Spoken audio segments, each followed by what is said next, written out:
ఒంగోలులోని స్థానిక సీతారామపురం ఉత్తరం వైపు నుండి శ్రీగిరి స్కందగిరి వెళ్లే మార్గం మొదల్లో శ్రీగిరిపై ఉన్న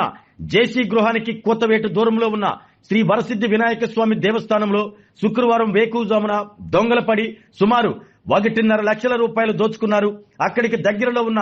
అంకమ్మ తల్లి దేవస్థానంలో కూడా దోచుకోవటానికి దొంగలు ప్రయత్నించారని తెలిసింది. స్థానిక భక్తులు ప్రజలు తెలిసిన విధంగా శుక్రవారం వేకువజామున 3 గంటల సమయంలో దొంగలు ఆలయ హుండీని తెరిచి సుమారు హుండీలో ఉన్న 1.5 లక్షల రూపాయలను దోచుకోవడం జరిగిందని, ఈ ఆలయం దాదాపుగా 70 సంవత్సరాలుగా ఉన్నదని, ఈ ప్రాంతంలో ఉన్న ప్రజలందరూ ఎంతో మత సామరస్యంతో పూజాది కార్యక్రమాలు నిర్వహించుకుంటూ వినాయక చవితి పర్వదినం నాడు ఎంతో శోభాయమానంగా గణపతి నవరాత్రి ఉత్సవాలు జరుపుకుంటున్నారని తెలిపారు. ప్రతి గణపతి నవరాత్రి ఉత్సవాల సమయంలో వరసిద్ధి వినాయక స్వామి దేవస్థానంలోని హుండీని తెరిచి భక్తులు వేసిన కానుకలను భక్తుల సహకారంతో ఎంతో వైభవంగా ఆలయ కేంద్రం గణపతి నవరాత్రి ఉత్సవాలు నిర్వహించడం జరుగుతుందని, గత 8 నెలలుగా హుండీలో భక్తులు సమర్పించిన కానుకలు సుమారు 1.5 లక్షల రూపాయలు ఉంటాయని, వాటన్నింటినీ దొంగలు దోచుకోవటం జరిగిందని, ఈ ప్రదేశంలో దాదాపు రాత్రి 1 గంట వరకు ప్రజలు ఉంటారని, ఈ దొంగతనం 1 తర్వాత జరిగి ఉంటుందని స్థానికులు తెలిపారు.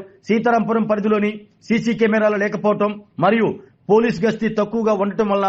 దొంగలకు ఈ ఆలయ ఉండి దోచుకోవటం సులభమైందని, కనీసం సీసీ కెమెరాల ఏర్పాటు, పగడ్బందీగా పోలీస్ గస్తీ ఏర్పాటు చేయడంతో సీతారాంపురం పరిధి రక్షణ పరంగా బలీయంగా ఉంటుందని స్థానికులు తెలిపారు. ముఖ్యంగా ఈ మధ్య కాలంలో రాష్ట్ర వ్యాప్తంగా కూడా హిందూ ఆలయాలను దోచుకోవటం పరిపాటిగా మారిందని, కనుక పోలీస్ శాఖ ఈ దొంగలను పట్టుకుని శిక్షించాలని, హిందూ ఆలయాల రక్షణకు హిందువుల మనోభావాలు దెబ్బతినకుండా ఉండటానికి తగిన విధంగా పటిష్టమైన చర్యలు తీసుకోవాలని స్థానిక సీతారాంపురం ప్రజలు వరసిద్ధి వినాయక స్వామి భక్తులు కోరుకున్నారు.